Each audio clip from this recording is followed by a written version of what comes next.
name's Cordy, and for a time in the 90s I was actually part of the Simply Red road crew, and my job was specifically to deal with Mick Hucknall's groupies and get them stuff. Obviously, to kind of head back to Allan Holdsworth's home, and I spent a good part of last night and this morning transcribing the next part, and it took me a while to figure out some things, but so I'll tell you ahead of time, there's quite a bit of repetition in this section. I think the last place that we left off, bar 22, I think I haven't got my glasses on, and then we end up doing this with a big old stretch. So we're basically putting a D flat at the bottom of this G, so a triad. So that's the big stretch that I'm struggling with. So from fret 11 to fret 15, G, F, D flat, A flat in the bass. The bad news is that's not the worst stretch. So the next thing coming up is something that I can't really play with I've got relatively small hands, I think. So we've got a G in the bass, a C sharp, the sharp 11, and A, and then a B, and then D. What I'm going to have to do is play it something like this. So that's a way around it, you can sort of arpeggiate it, but he actually does, I can't do it at all. Anyway, yeah, so I can't do it, but if you can do that stretch, then that's what's going on there. He plays that chord and then arpeggiates, and then it occurs again later on. But so then we fall to this chord, C, an A, B, and a E.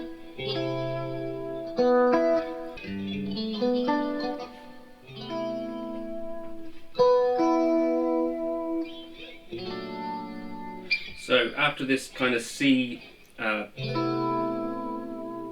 major 7 with a 6, we come to this really chewy chord, so a B flat, a sharp 5, a major 7, so a B flat, G sharp, A, D.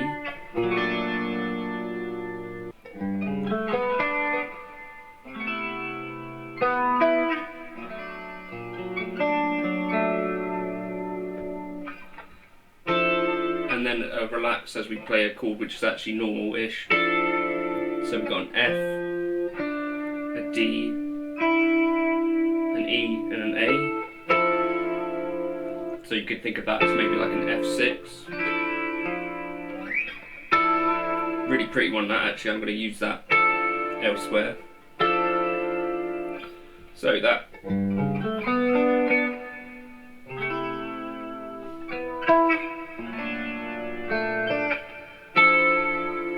So worth remembering that happens, and then we move to these really kind of close voicings, these kind of clusters of, so we've got an A in the bottom of this one, and then a big old jump up to an F sharp, then a G and a B.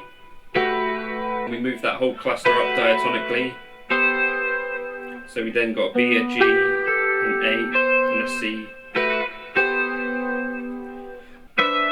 This kind of thing, so a D in the bass, then the same shape as that A one but starting from a D, so you end up going. If you try and read it without figuring out that those parts are repeated, as I've been doing for a while now, it's going to take you longer to figure out what's going on. So from down here we go, then.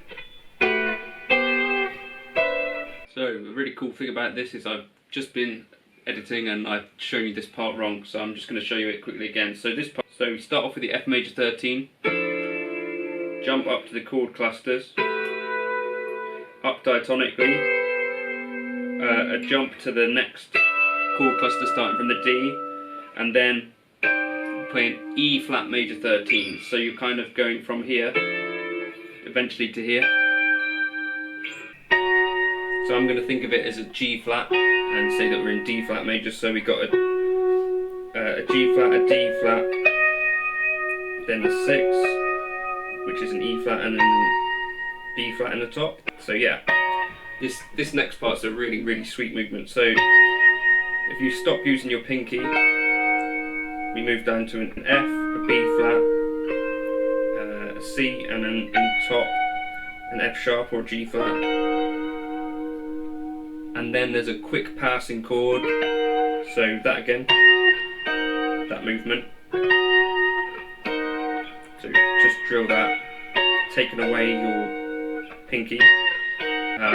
Again, no pinky, but a D in the bass, an F sharp, a C, and a D sharp. So I'm viewing that as like a D dominant 7 flat 9, and we resolve then to this shape again, which is a B flat major 7 at 9. So from the top part again, take your pinky off, and then let's see if we can get this. Yeah, I didn't want to use my pinky then. That's the way Allan fingers it. So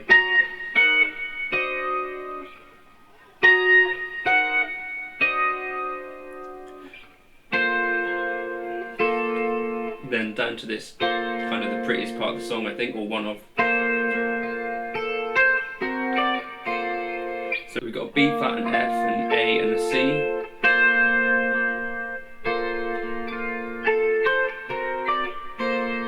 So play the B flat, then arpeggiate, and then jump up to this, which we've got a C,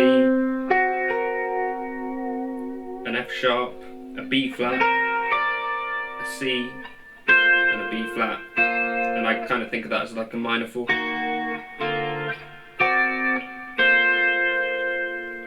And then we move down to like an F7 in first inversion, well, sus4.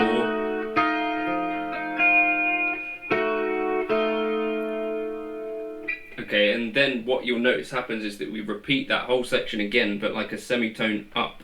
So we got the monster chord again, and then this, which is the same as before but a semitone up.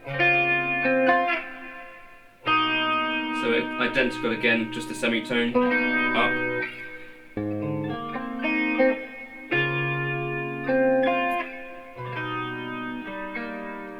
And again. And then this whole thing again. So we start this now from the 8th fret. Those shapes that you remembered from last time. Just do the mental kind of arithmetic on it. So we start at the 8th fret with that one,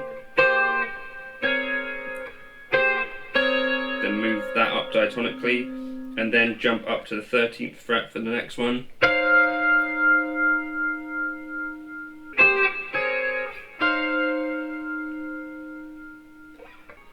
So that's the same as before, but now we just move up to the 14th fret for like an E, and then we've got to do a passing chord. I think this time it'll be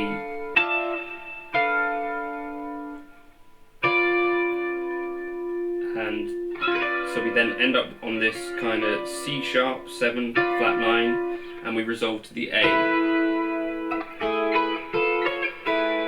and then it goes on from there, doing similar stuff. So that's where I'm going to leave this lesson. Sorry, it's a bit of a weird one. It's kind of hard to explain, but so if you think about that as two kind of figures that then repeat a semitone above, I think that will help it kind of fall into place. As always, the tab for this will be up on Patreon, and I'll put up my fingering and my harmonic analysis of it, putting up kind of how I'm viewing each chord and where its home might be. But yeah, that's a really, really tricky bit of the song. Bits there like that sharp 11 add 9 chord that I can't do, so I have to work out a way around it.